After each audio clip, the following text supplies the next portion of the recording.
Emily Watson had always been a light sleeper, but nothing could have prepared her for the phone call that would change everything.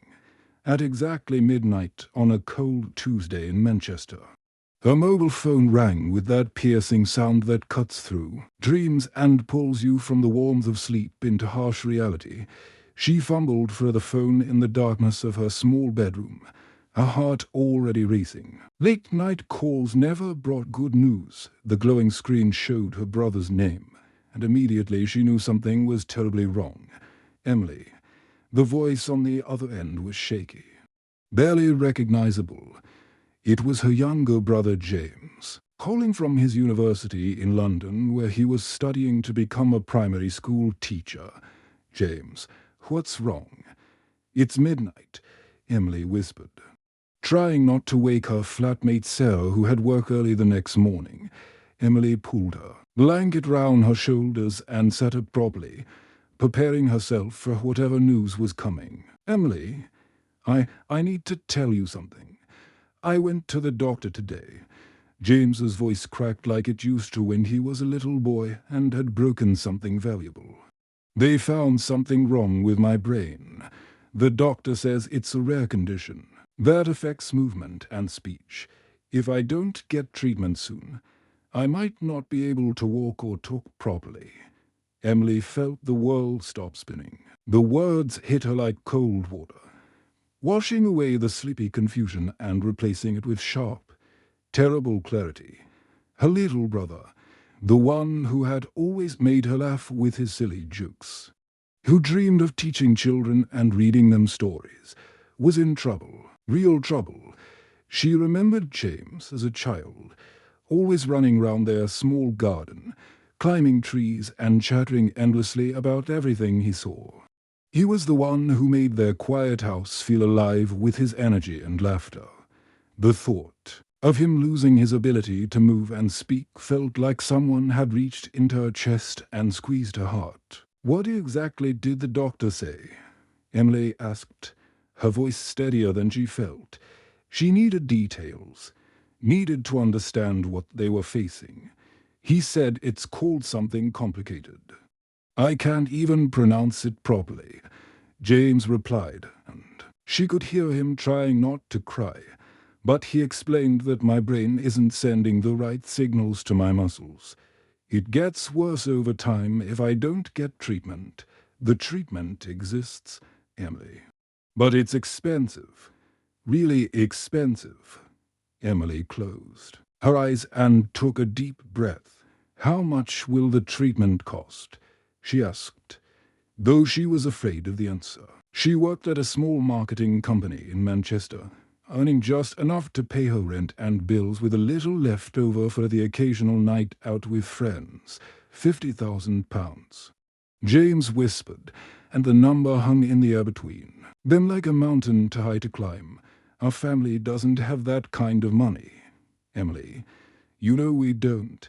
Mum and Dad are already talking about selling the house. But even that won't be enough to cover everything." Emily thought about their parents. Her mother Helen worked part-time at a local bakery, and her father Robert was a mechanic at a small garage. They were good, hard-working people who had given their children everything they could. But £50,000 might as well have been 50 million. It was a sum that existed in a different world from theirs. "There has to be another way," Emily said, though she didn't know what that way might be.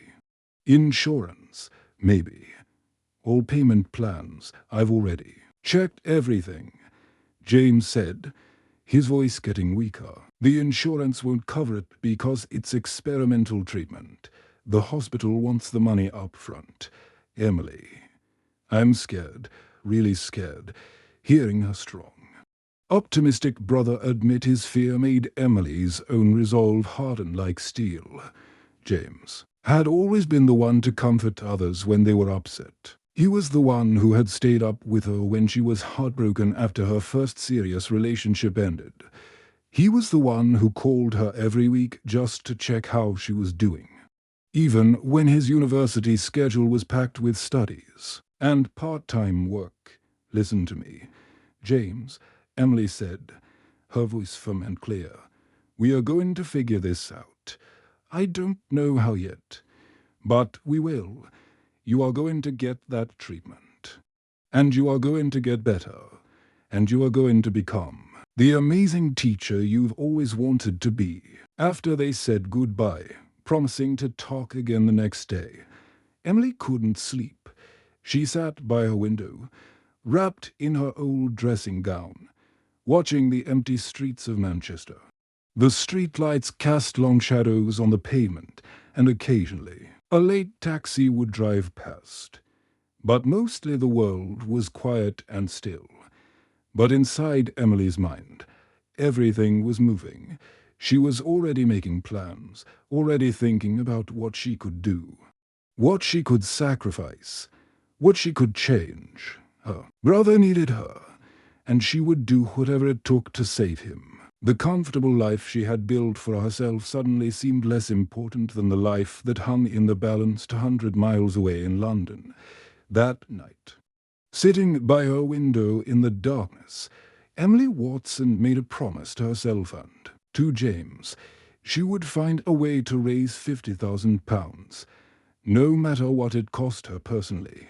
Her brother's future depended on it, and she would not let him down.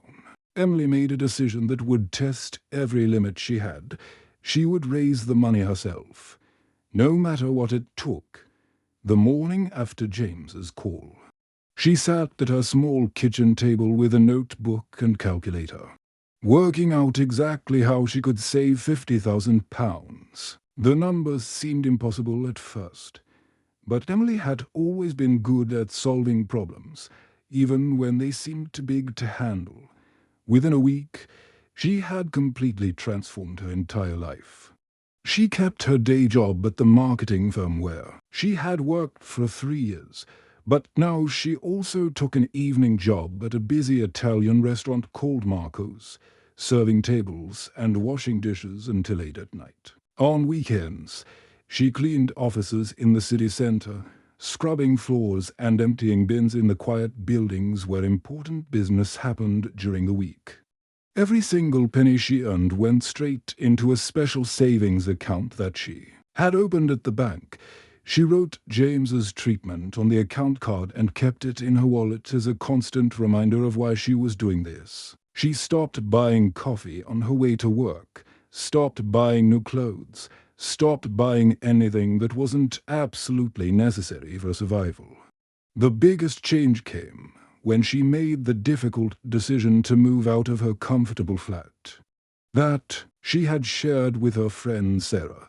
The rent was eating up too much of her income, money that could be going toward James's treatment instead.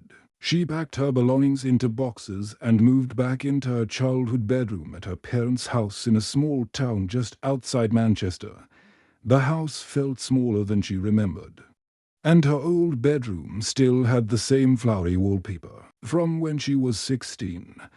But her parents, Helen and Robert, welcomed her home with open arms and never once complained about having their adult daughter back under their roof. Helen, her mother, would wake up at 5 in the morning to make Emily a cup of strong tea and pack her a lunch for the day. She would stand in the kitchen in her old dressing gown, watching Emily rush round getting ready for her first job, and her eyes would be full of worry and love. "You don't have to do this alone, love," Helen would say, watching her daughter count coins and notes at the kitchen table late at night. Emily would spread all her tips from the restaurant and her wages from the cleaning job across the table, organizing them into neat piles before taking them to the bank the next day. "Yes, I do, Mom," Emily would reply, her voice tired but determined. "James is my brother. This is what family does for each other." Robert, her father, would wait up for her when she came home at 11 at night from her restaurant shift. He would be sitting in his favorite armchair, pretending to watch television. But really he was just making sure his daughter got home safely. He could see the exhaustion written across her face, the way her shoulders sagged with tiredness. But he also saw something else there, a strength he had never noticed before. As the weeks passed, Emily's life became a carefully planned routine of work, sleep, and more work. She would wake up at 6, work at the marketing firm from 8 until 5, grab a quick sandwich, then rush to the restaurant where she would serve tables until the place closed at 11. On Saturday and Sunday mornings, she would clean offices, mopping floors and wiping down desks in the empty buildings. Her friends gradually stopped calling because Emily was never available to meet for drinks or go to movies like they used to. Her social life completely disappeared, replaced by the constant cycle of earning money. She stopped checking social media because seeing her friends having fun made her feel lonely and left out. The physical toll of working so many hours began to show on Emily's body. Dark circles formed under her eyes, making her look older than her 26 years. Her clothes became loose and baggy as she lost weight, often forgetting to eat proper meals because she was always rushing from one job to another. Her hands became rough from cleaning chemicals, and her feet ached constantly from standing for so many hours each day. But every night, no matter how tired she was, Emily would call James from her childhood bedroom. She would lie on her old single bed and listen to his voice, trying not to notice that he sounded weaker each time they talked. His words were becoming harder to understand as his condition slowly got worse, and sometimes he would have to repeat himself several times before she could make out what he was saying. "How much have you saved now?" he would ask. Though she could tell he felt guilty for putting her through this, Emily would look at the notebook where she kept careful track of every pound. After 2 months of working herself to complete exhaustion, pushing her body and mind to their absolute limits, she had managed to save £8,000. It was a significant amount of money, more than she had ever had in her bank account before, but it was still nowhere near enough. £40,000 still to go. And she could hear in James's voice that time was running out. The mountain of money she needed to climb seemed impossible, higher and steeper than she had imagined when she first made her brave promise to save her brother. By the 4th month, Emily's body was finally giving up on her. The endless cycle of working 3 jobs, sleeping only for hours a night, and surviving on quick sandwiches and cups of tea was taking a terrible toll. She had lost so much weight that her work clothes hung loose on her thin frame, and her hands shook constantly from exhaustion and too much caffeine. The shaking had become so bad that she struggled to hold plates steady at the restaurant. Twice in the past week, she had fainted at a day job at the marketing firm. Once while standing at the photocopier and once during a meeting with clients. Her boss had sent her home early both times, telling her she looked pale and unwell. Tom, the restaurant manager at Marco's, had been watching Emily with growing concern. He was a kind man in his 50s who treated his staff like family, and he could see that Emily was pushing herself far beyond what any person should endure. "Emily, you need to rest. You're going to make yourself seriously ill," he said one evening, as she struggled to carry a heavy tray of food to a table of customers. Her hands were shaking so much that the glasses were clinking together dangerously. "I'm fine, Tom," Emily insisted, though they both knew she wasn't. "I just need to keep going a little longer." Tom watched her walk unsteadily across the restaurant floor, and he made a mental note to keep a close eye on her. He had seen people work themselves into hospital beds before, and he didn't want that to happen to Emily.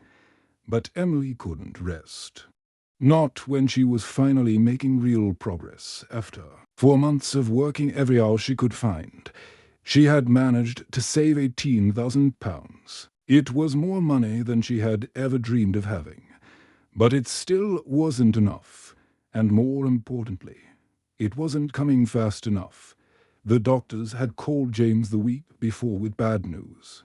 His condition was getting worse more quickly than they had expected. His speech was now so slurred that Emily sometimes had to ask him to repeat sentences 3 or 4 times before she could understand what he was saying. Some days, his hands shook so much that he could barely hold a phone to call her. Emily had been desperately looking for ways to get the remaining £32,000 more quickly. She had applied for every loan the bank would consider, but her income wasn't high enough to qualify for such a large amount. She had started a crowdfunding page online, but it had only raised a few £100s from friends and family members. 3 weeks ago, she had been contacted by a businessman who had heard about James's situation through a mutual friend. The man, Mr. Peterson, had seemed genuinely interested in helping. He had asked Emily to send him all the medical reports and financial information, and he had promised to consider making a large donation or investment that could cover most of the remaining treatment costs. The breaking point came on a rainy Thursday night in October. Emily had just finished her evening shift at the cleaning company, and she was standing alone in an empty office building on the 15th floor, mop in hand and bucket of dirty water at her feet. The city lights twinkled below her through the large windows, and she felt completely isolated from the world of normal people who were at home with their families. Her phone rang, and she saw Mr. Peterson's name on the screen. Her heart jumped with hope as she answered the call, thinking that maybe, finally, she was about to receive the help that would save her brother. Emily. The man's voice was cold and final, completely different from the warm, encouraging tone he had used in their previous conversations. "I'm sorry, but I've decided to invest my money elsewhere.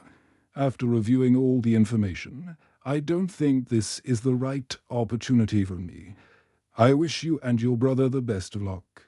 The call ended with a click, and Emily stood there, holding the phone, staring at the black screen. She felt something inside her chest break, like a dam that had been holding back months of fear and exhaustion and desperation. All the hope she had been carrying, all the faith that somehow things would work out, suddenly crumbled. She sank to the floor of the empty office, still holding her mop, and cried until no more tears would come. For the first time since this whole nightmare began, she wondered if she was fighting a battle she simply couldn't win. Maybe some problems were too big for one person to solve, no matter how hard they tried or how much they sacrificed. That night, she drove home through the rain, dreading the phone call she had to make. She sat in her childhood bedroom and dialed James's number, preparing to tell him that their last hope had disappeared. But when James answered the phone, instead of despair, Emily heard something unexpected in his weakened voice.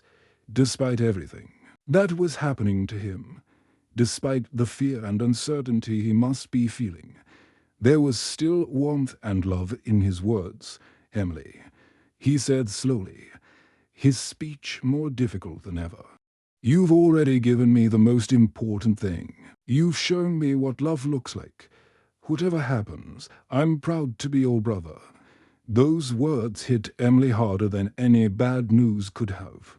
She realized that somewhere in her desperate fight to save James, she had forgotten that love itself was already a kind of saving. Something remarkable began to happen in Emily's darkest moment, though she had no idea it was coming. Word of her incredible sacrifice had spread quietly through her community without her knowing, like seeds carried on the wind that take root in unexpected places. Mrs. Davies, who owned the small corner shop where Emily sometimes bought milk and bread on her way to work, had been watching Emily grow thinner and more tired over the months. She had heard bits and pieces of the story from other customers, and it had touched her heart deeply, without telling anyone. Mrs. Davies had started keeping a large glass jar behind her counter marked for Emily's brother, in careful handwriting. Every day, she put her spare change into the jar, and she quietly asked her regular customers if they might like to contribute a few coins as well. The office cleaner who worked alongside Emily on weekends was an elderly woman named Margaret who had raised 5 children on her own after her husband died young. Margaret understood what it meant to sacrifice everything for a family. She had been telling everyone she met about the young woman who worked 3 jobs to save her brother's life. She told the story to the bus driver on her way to work, to the ladies at her church, to her neighbors, and to anyone else who would listen. Tom from the restaurant had been planning something special for weeks. He could see that Emily was reaching her breaking point, and he knew that good people sometimes needed others to step up and help them. One evening, after Emily had gone home, Tom stood up in the busy restaurant and spoke to all the customers. "I want to tell you about someone special," he said, his voice carrying across the dining room. "Her name is Emily, and she's one of our waitresses. She works here every night, then goes home and works more jobs, all to save money for her brothers. Medical treatment. Emily never asks for help, but sometimes the best people are the ones who need our help the most." The customers listened as Tom explained Emily's situation. By the end of the evening, they had collected over £800 in cash and credit card donations. Tom organized a special fundraising evening for the following week, and word spread throughout the neighborhood about the young woman who was working herself to exhaustion for love. Even more surprisingly, Emily's old school friends had not forgotten about her at all. When they noticed that Emily had stopped responding to their messages and invitations, they became curious and concerned. One friend, Lisa, decided to visit Emily's parents to find out what was happening. When Helen explained the situation, Lisa was shocked that Emily had been going through this alone. Lisa immediately contacted all their other school friends, and together they started a social media campaign. They created posts with photos of Emily and James from their school days, explaining the situation and asking people to share the story. They used a hashtag called #HelpJamesWalk. And the story began to spread across Facebook, Instagram, and Twitter. The response was incredible. Strangers from across the UK began donating money through the online fundraising page that Lisa had set up. Some people donated £5, others £10, and many gave just £1 or £2. But it all began to add up. The donations came with messages of support and encouragement that brought tears to Emily's eyes when she finally learned about the campaign. But the biggest surprise came from a completely unexpected source. James himself, despite his worsening condition and increasing difficulty with speaking, had been spending his days doing something remarkable. He had started writing a blog called My Journey with an Unknown Tomorrow, where he shared his honest thoughts and feelings about living with his rare condition. James wrote about his fears, his hopes, and his gratitude for having a sister like Emily. He wrote about what it felt like to lose control of his body bit by bit, but also about the small moments of joy he still found each day. His writing was simple but powerful, and his honest, brave words about facing an uncertain future had touched thousands of people who read his blog. The blog had started attracting attention from people all over the world who were dealing with similar health problems, or who had family members facing medical crises. James received hundreds of comments from readers who said his words had given them hope and strength. Many of these readers began donating money to help fund his treatment. But more importantly, James realized he was helping other families feel less alone in their struggles. "Look what we've built together," James told Emily during one of their evening calls. His speech was slow now, and he had to pause between words, but his spirit seemed stronger than it had been in months. "We're not just fighting for my treatment anymore, Emily. We're showing other people that they're not alone in this world." Emily was amazed by what her brother had accomplished. While she had been working 3 jobs and exhausting herself, James had been creating something beautiful and meaningful from his hospital bed and university room. He had turned their private struggle into a source of hope for others. By the end of the 5th month, Emily made a discovery that left her speechless. When she added up all the donations from Mrs. Davies's jar, Tom's restaurant fundraisers, the social media campaign, James's blog, and dozens of other small contributions from people throughout their community, the total was £37,000. Combined with the £18,000 she had saved through her own backbreaking work, they had £55,000. Not only did they have enough for James's treatment, but they had enough to help other families too. The midnight call that had once shattered Emily's peaceful sleep had become the wake-up call that revealed her true strength, 6 months after that terrible night when everything changed. James began his treatment at a specialist clinic in London. Emily sat in the waiting room on that first day, watching her brother walk slowly down the corridor with the help of a nurse, and she felt a mixture of relief and amazement that they had actually made it this far. Emily learned something important during those long months of struggle that she would carry with her for the rest of her life. She had always thought she was ordinary, just another person trying to get by in life, working a regular job and living a quiet existence. But love had made her extraordinary in ways she never could have imagined.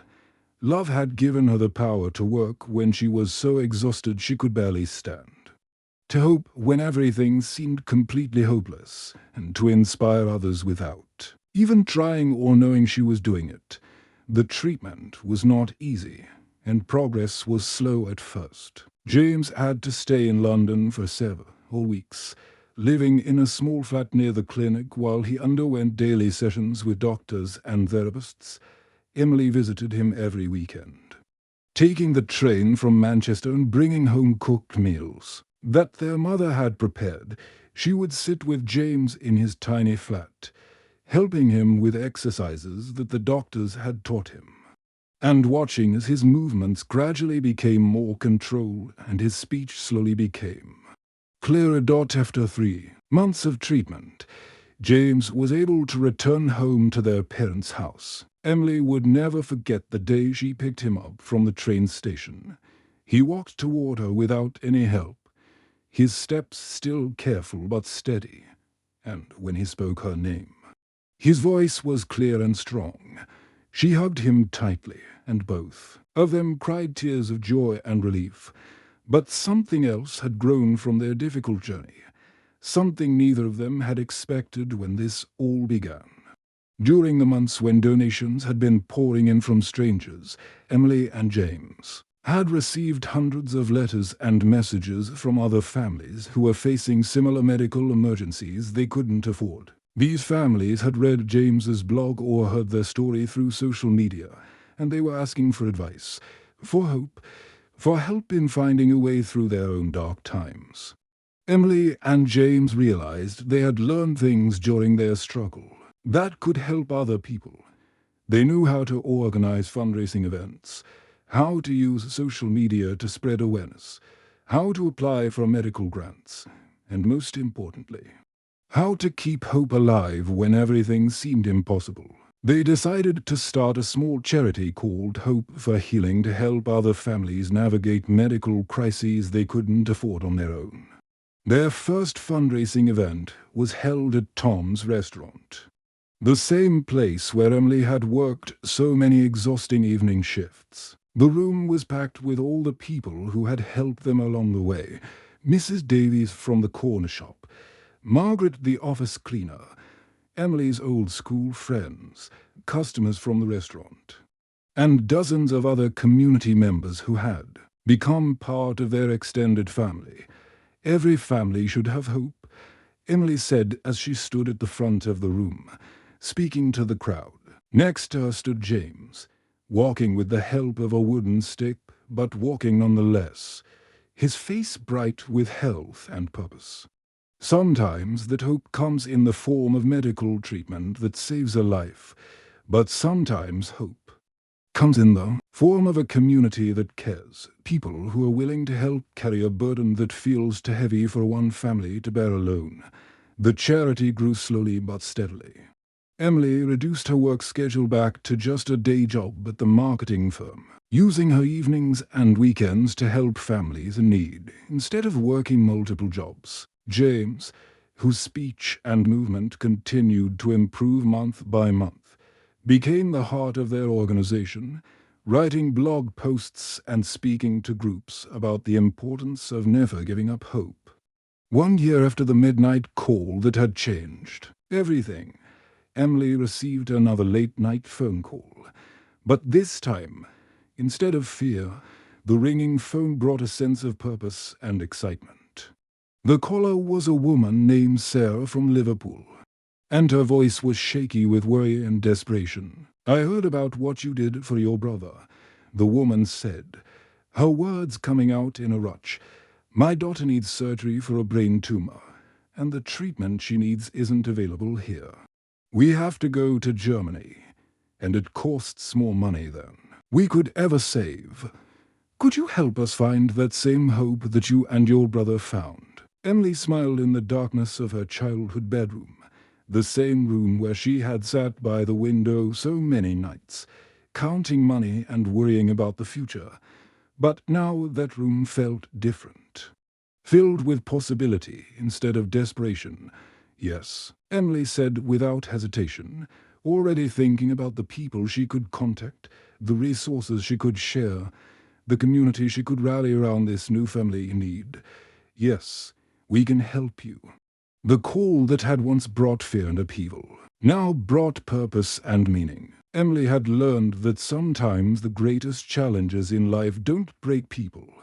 They break people open, revealing the light and strength that was always inside them, waiting for a reason to shine. She never knew that saving her brother would teach her how to save herself, and in the process, discover her calling to help save others too.